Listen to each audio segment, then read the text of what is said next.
టీవీలో songs on చేసి work చేసుకునే అలవాటు ఎంతమందికి ఉంది? ఇలా సాంగ్స్ వింటూ పని చేసుకుంటే తెలియకుండానే వర్క్ అంతా సింపుల్‌గా అయిపోతుంది. మార్నింగే వర్క్స్ అన్నీ కంప్లీట్ చేసుకోవాలనే ఉంటుంది. కానీ ఇటు నిద్ర లేవాలంటే బద్ధకంగాను ఉంటుంది. పొద్దున లేవడం అలవాటు చేసుకోవాలనుకుంటే అలారం పెట్టుకొని ఆఫ్ చేసి మళ్ళీ పడుకోవటం అలవాటయ్యింది నాకు. కానీ మార్నింగే లేచి వర్క్ అంతా కంప్లీట్ చేసుకుంటే చాలా ప్రశాంతంగా ఉంటుంది. పిల్లలున్న ఇంట్లో వస్తువులు ఎక్కడ పడితే అక్కడ వేస్తూ ఉంటారు. వాటిని సర్దడంలోనే సగం పని అయిపోతుంది. మనం ఒక సైడ్ సర్దుతుంటే ఇంకో సైడు ఇంకా వేరే వాటితో వేస్తూ ఉంటారు. ఫైనల్‌గా నాకు అర్థమైంది ఏంటంటే ఎన్నిసార్లు ఎదిరినా మళ్ళీ లాస్ట్‌కి మళ్ళీ ఆగమాగమే అయితుంది. ఇల్లు కూడా రోజు తుడుచుకోకపోయినా 2 డేస్‌కి ఒకసారైనా తుడుచుకోవాల్సి ఉంటుంది. టీవీలో సాంగ్స్ ఆన్ చేసి వర్క్ చేసుకునే అలవాటు ఎంతమందికి ఉంది? ఇలా సాంగ్స్ వింటూ పని చేసుకుంటే తెలియకుండానే వర్క్ అంతా సింపుల్‌గా అయిపోతుంది.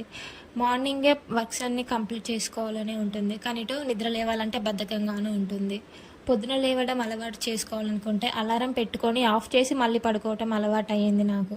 కానీ మార్నింగే లేచి వర్క్ అంతా కంప్లీట్ చేసుకుంటే చాలా ప్రశాంతంగా ఉంటుంది. పిల్లలున్న ఇంట్లో వస్తువులు ఎక్కడ పడితే అక్కడ వేస్తూ ఉంటారు. వాటిని సర్దడంలోనే సగం పని అయిపోతుంది. మనం ఒక సైడ్ సర్దుతుంటే ఇంకో సైడు ఇంకా వేరే వాటితో వేస్తూ ఉంటారు. ఫైనల్‌గా నాకు అర్థమైంది ఏంటంటే ఎన్నిసార్లు ఎదిరినా మళ్ళీ లాస్ట్‌కి మళ్ళీ ఆగమాగమే అయితుంది. ఇల్లు కూడా రోజు తుడుచుకోకపోయినా 2 డేస్‌కి ఒకసారైనా తుడుచుకోవాల్సి ఉంటుంది.